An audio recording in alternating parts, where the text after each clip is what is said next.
আপনি কি মঘা নক্ষত্রের জাতক? তাহলে কিন্তু এই ভিডিওটা আপনার জন্য। নমস্কার, আমি মধুমিতা গাঙ্গুলি বলছি। আজকে আপনাদের আমি খুব একটা ইন্টারেস্টিং জিনিস নিয়ে আলোচনা করব। সেটা হলো, দেখুন, চন্দ্র আমাদের এমন একটা গ্রহ যেটা আমাদের সমস্ত সম্প্রদায়, কিন্তু আমরা এই চন্দ্রকে দিয়েই সমস্ত কিছু নির্ধারণ করি। যেরকম ধরুন, ঈদ হয় চন্দ্রকে উপলক্ষ করে, আমাদের পূর্ণিমার পুজো হয়, বিভিন্ন রকম পূর্ণিমা যখন হয়, দোল পূর্ণিমা, রাখি পূর্ণিমা, সবই কিন্তু চন্দ্রকে উপলক্ষ করে হয়। এই চন্দ্রকে উপলক্ষ করে হওয়ার জন্য এই চন্দ্র আমাদের জীবনে খুব প্রভাব বিস্তার করে। এই চন্দ্রকে দিয়েই কিন্তু আমাদের নির্ধারিত হয় আমরা কোন নক্ষত্রে জন্মেছি।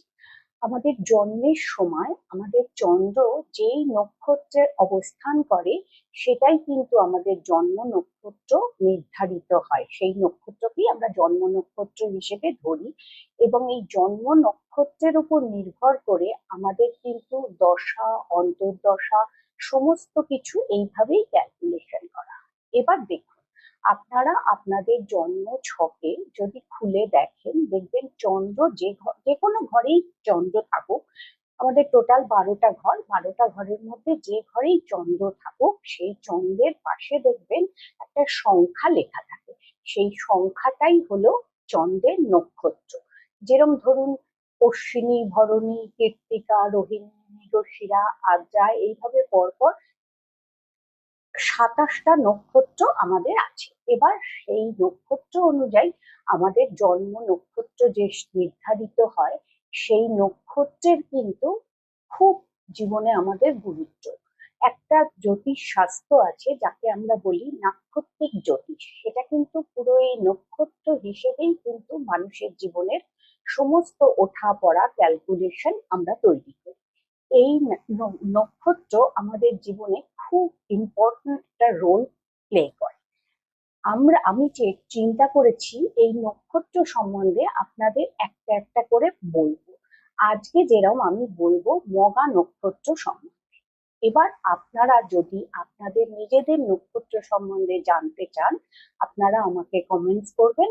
আমি চেষ্টা করবো। দেখুন, টোটাল 27টা নক্ষত্র, তো সব নক্ষত্র নিয়ে বলতে অনেকটা সময় লাগবে। এবার আপনারা যে নক্ষত্রগুলো আগে শুনতে চাইবেন আমি সেইভাবেই বলবো। আজকে আমরা আলোচনা করব মঘা নক্ষত্র সম্বন্ধে। এই মঘা নক্ষত্র হলো আমাদের যতগুলো 27টা নক্ষত্র আছে তার মধ্যে সব থেকে উজ্জ্বলতম নক্ষত্র। আর এই মঘা নক্ষত্রের প্রতীকী হলো ইঁদুর। ইঁদুর কেন এর প্রতীকী হয়েছে? মঘা নক্ষত্র হলো এমন একটা নক্ষত্র, সে তার জীবনে যত বাধা বিপত্তি আসুক, সে কিন্তু সমস্ত উপেক্ষা করে এগিয়ে যেতে পারে। ইঁদুর যেরকম দেখবেন মাটির মধ্যে গর্ত করে করে তার অভীষ্ট জায়গায় পৌঁছে যেতে পারে, সেরকমই মঘা নক্ষত্রের মানুষও কিন্তু ঠিক সেইভাবে তার চলার পথ সে তৈরি করে নেয়। আমি বলবো না যে এই নক্ষত্র যে খুব মসৃণ কিছু পথ সে পায়, তা না।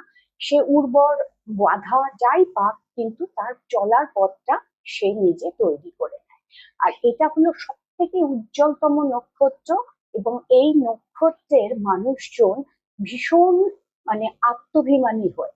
তারা কিন্তু হাজার কষ্টের সময়ও কারোর কাছে কোনো তাদের কষ্টটাকে প্রকাশ করে না, বা কারোর কাছে কোনো রকম সাহায্য তারা কিন্তু চায় না।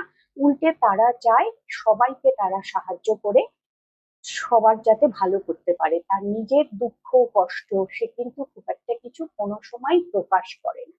আর এই মঘা নক্ষত্র ভীষণ স্পষ্ট কথা বলে, যার জন্য কিন্তু অনেকেই হয়তো এই নক্ষত্রের মানুষদের একটু ভুল বুঝতে পারে। কিন্তু ভীষণ স্পষ্ট কথা, সত্যবাদিতা, এগুলো কিন্তু মঘা নক্ষত্রের একটা বিরাট ভালো দিক।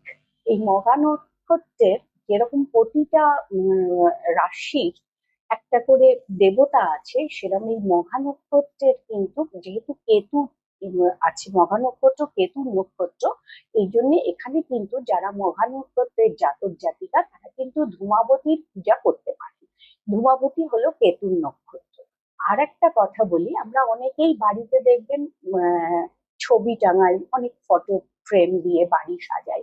এই মঘা নক্ষত্র যাদের, তারা যদি গণেশের ছবি এবং গণেশের সঙ্গে তার পাশে তার ইঁদুরও থাকতে হবে। এই ইঁদুর সমেত যে গণেশের ছবি, এই ছবি যদি তারা তাদের বেডরুমে টাঙায়, সেটা কিন্তু তাদের জন্য খুব ভালো হবে এবং সেটা তাদের খুব উপকার করবে। এই ধরনের ছবি তারা মানে যে ঘরে শোয় সেই ঘরে মাথার কাছে তারা লাগাতে পারে। আর অমাবস্যার দিনে যদি তারা কোনো দান ধ্যান করে, তাহলেও কিন্তু তাদের এই মানে কেতুর নক্ষত্র খুব মানে ভালোবাসে দান, যার যার জন্য এই কেতুর নক্ষত্র খুব খুশি হয় এবং এই মহানক্ষের জাতককে তারা তাদের সম্পূর্ণ আশীর্বাদ দেবার চেষ্টা করে। এইভাবে আমি একে একে সমস্ত নক্ষত্র নিয়ে বলবো। যদি আপনাদের আমার এই আলোচনাটা ভালো লাগে বা আরো কোনো নক্ষত্র নিয়ে শুনতে চান, তাহলে আপনারা আমার চ্যানেলটাকে প্লিজ লাইক করবেন, সাবস্ক্রাইব করবেন এবং আপনাদের আরো বন্ধু বান্ধব যাদের এই মহা নক্ষত্র, তারা যাতে জানতে পারে, তারা যাতে শুনতে পারে, তার জন্য তাদের সঙ্গে একটু শেয়ার করে দেবেন। আর আশা করি আপনাদের এই নক্ষত্রের সিরিজে আমি সবকটা নক্ষত্র নিয়েই আলোচনা করতে পারবো, কিন্তু প্লিজ আমাকে একটু সময় দিন। 27টা নক্ষত্র তো, তাই হয়তো খুব তাড়াতাড়ি করে করতে পারবো না। তাহলে আজকে এখানেই শেষ করছি। নমস্কার।